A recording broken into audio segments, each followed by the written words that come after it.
अस्सलाम वालेकुम दोस्तों, तुसी वेखदे पे हो पाक पतनकाउस ते मैं तुहाडा दोस्त अहमद फराज।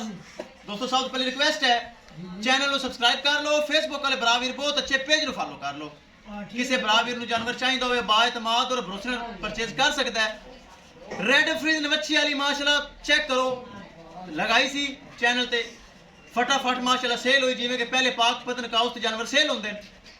चकवाल तो माशाल्लाह साडे बरावीर बहुत अच्छे, की नाम दसा जे मकसूद भाई साडे को चल के आया चकवाल तो प्यार मुहब्बत करके उन्हें परचेज कर ली। बहुत अच्छी चीज, पिछे वच्छी बड़ी कमाल दी, चुआ पसमा दी गारंटी।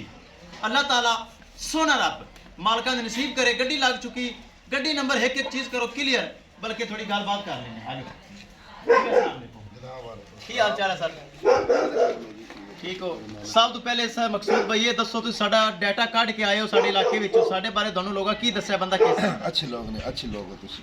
मिल के खुशी हुई, खुशी हुई। गां दी चुआई कीती, ठीक है, सॉरी यार, जो कुछ वेखा सी ओही कुछ निकला है। कोई नहीं। तुसी बड़ा सफर कीता है, चकवाल तो आए हो साडे कोल ते माशाल्लाह सोहनी चीज है। सोनी चीज। चलो अल्लाह ताला मकसूद भाई तुहाडे नसीब च करे। करो जी लोड़ी ले चलो जी। रेड फ्रीज नाली माशाल्लाह वच्छी ए चेक करो। अल्लाह ताला मकसूद भाई दे नसीब करे, बहुत अच्छे भरा वीर हैं।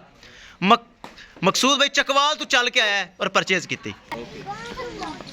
लो जी गड्डी तो है साढ़े कोल चल के, पिछे रेड फ्रीजन वच्छी है माशाल्लाह, बड़ियां काला माशाल्लाह आईयां ते बड़ा तोहफा ते बड़ा हीरा। चकवाल जा रही है, चकवाल इचू साढ़े कोल मकसूद भाई चल के आया जिन्होंने गलबात की है और उन्हें परचेज कर ली।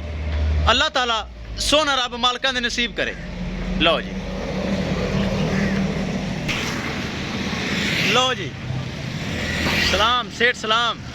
लो जी ड्राइवर साहब ने बड़ी मुहब्बत करते हैं, चकवाल का किराया मकूल करवाया ताकि महंगाई बहुत है, महफूज तरीके नाल गाय हो गई लोड। लो जी किसी मेरे भरा वीर नूं मजीद जानवर चाहिए तो रब्ता करके परचेज कर सकता है। इंशाल्लाह दोस्तों मिलांगे एक नई वीडियो के नाल। अपने फराज दोस्त नूं दे इजाजत, अल्लाह निगहबान।